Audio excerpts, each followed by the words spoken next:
Silence, plateau, moteur démarré, action. Bonsoir chers téléspectateurs, bienvenue sur votre chaîne de télévision Yalat Solution TV.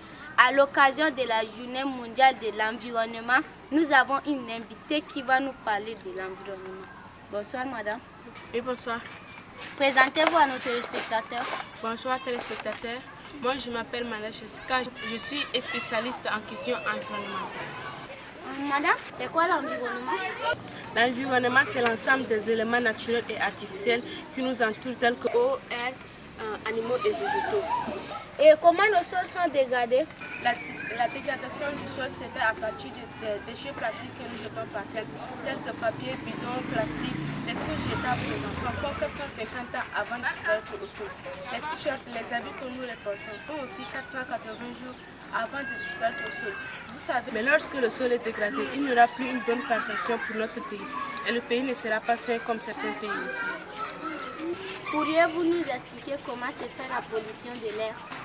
La pollution de l'air se fait à partir des compositions chimiques que font les usines. Pas seulement les usines, dans les quartiers, il y a des personnes qui brûlent les poubelles. Et ces poubelles sont brûlées, il y a de mauvaises odorats qui s'évaporent en espace. Et cet air est déjà pollué et lorsque nous l'aspirons, ça nous crée des maladies telles que l'asthme et la sinusite et le rhume chronique. Vous savez que l'asthme est très dangereux pour l'être humain. L'asthme peut tuer à tout. Même le rhume chronique est aussi très dangereux pour nous, donc nous devrons éviter de polluer l'air. Et comment se fait la pollution de l'eau? La pollution de l'eau se fait à partir des compositions chimiques des objets en liquide que nous versons dans l'eau. Et les usines aussi versent des choses en liquide qui sont un peu chimiques.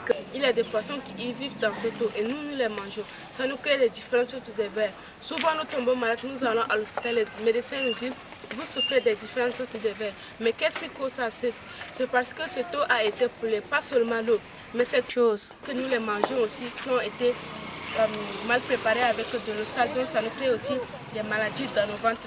Beaucoup de personnes vivent des coupes abusives des arbres.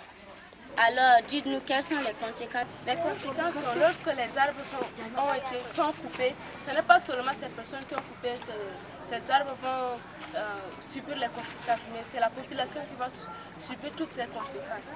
Donc vous savez, lorsqu'il n'y a plus d'arbres dans ce pays, il y aura l'accouchement du désert. Mais lorsqu'il y a le désert, il fera très chaud et la couche d'ozone sera détruite. Vous savez, si la couche d'ozone est détruite, le climat sera un climat qui fera très très chaud et il n'y aura plus d'eau, manque de pluie et aussi nous n'allons plus faire de l'agriculture, plus d'élevage.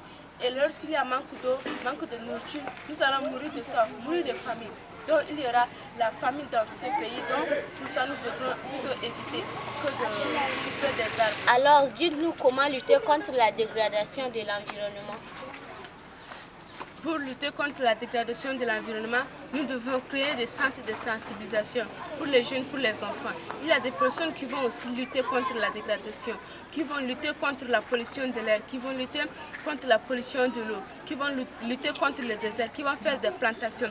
Et nous devrons aussi expliquer à la population clairement les conséquences. Après avoir fait toutes ces choses, qu'est-ce qu'ils vont subir? Nous devrons les expliquer et aussi les sensibiliser. Nous devrons aussi insérer l'enseignement de l'environnement dans des établissements et aussi demander à la mairie de trouver un lieu sain pour verser toutes nos poubelles, pour ne pas que le sol soit dégradé, pour ne pas que nous jetons les déchets plastiques partout au sol.